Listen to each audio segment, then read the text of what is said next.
Okay, it's 8, and here is it is. The thing is, it's not the smallest Rubik's Cube. After 1 full year of delaying, we are finally here with the Rubik's Void Cube review. So it says the challenge level of this is dark orange. I don't really know what that means, but yeah, let's get it open. Here it is, the Rubik's Void Cube. Now, the thing about Void Cubes is that instead of having centerpieces, they have holes, which makes this cube really impressive because it has no core, although it can still stay together. These are my first turns on this cube, and I don't expect it to be very fast as, again, it has no core. Okay, so it has a lot of resistance, not a lot of corner cutting, but this cube is very cool. I think I'll have to do a solve on it. Yeah, like this is an ORL that I could recognize like immediately, but on this cube it's like wait, no, that's not a Sune. That's wait. Scramble the cube up. Now I guess we're just gonna do a solve. I'm not gonna try to speed solve it yet or anything. So let's get the cross. So then where's it? Oh, there we go. I'm gonna have to use some wrist turns here. And then red and blue. Gonna go into F2L. By the way, I used to know like for PLL and for ORL and just better F2L tricks, but I took a long break from Q. Wait a second. So you can see that the two blues that were supposed to go on the blue side ended up on the red side, and the red ended up on the blue. I noticed this later, but I'm just gonna mention it now. So kind of forgotten. I'm a little bit worse now, so if you know if you mastered C-Fault method, I'm sorry that you have to watch this.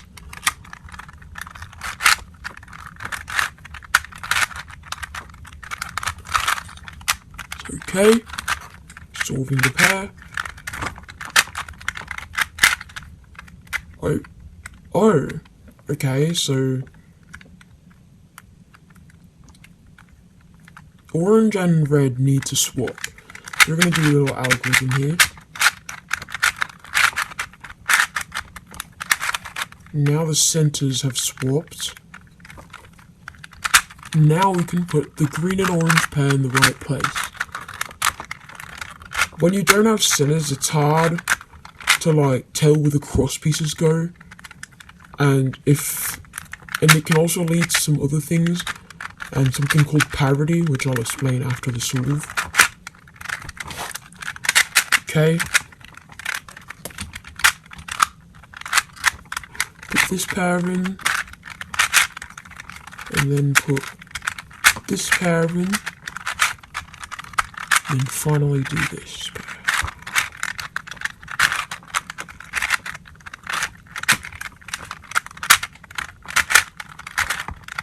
Okay, now time for OLL. So, let's see. This is like a box shape. So I'm gonna do this.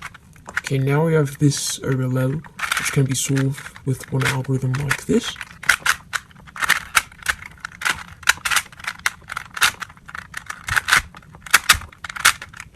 And then finally we have PLL, which I don't actually know this case anymore. So we're just going to solve the corners first.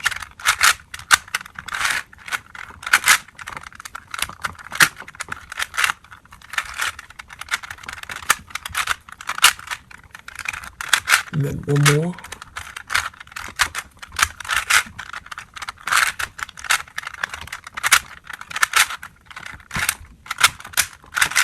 And then we ended on a Z-perm.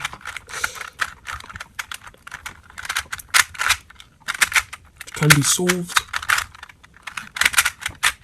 like this.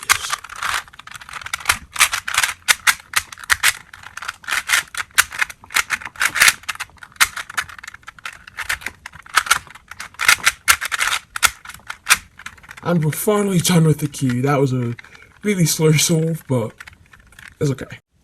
Now, if you're wondering why I made that mistake at the start, it's because I had a case like this. On a normal Rubik's Cube, I would see immediately that the orange piece needs to swap with the red piece. However, on a Void Cube, if we do that same thing, you don't notice it as much because there's no center to correct you. On a Rubik's Cube, centers never moves, so you can always trust them. But on a cube where you have no centers to trust, it gets a little more complicated. But if that goes unchecked for too long, it can lead to other cases of parity. My final thoughts for the Void Cube are that it's a very cool and gimmicky cube, but if you're looking for a speed cube, one, you probably shouldn't use a Void Cube when you're trying to get a 3x3, and two, it's not that fast and corner cutting's not that good, but I've broken it in more, and you can do finger tricks on some layers, so yeah, pretty good. Overall, I rate it a 7 out of 10. Thanks for watching.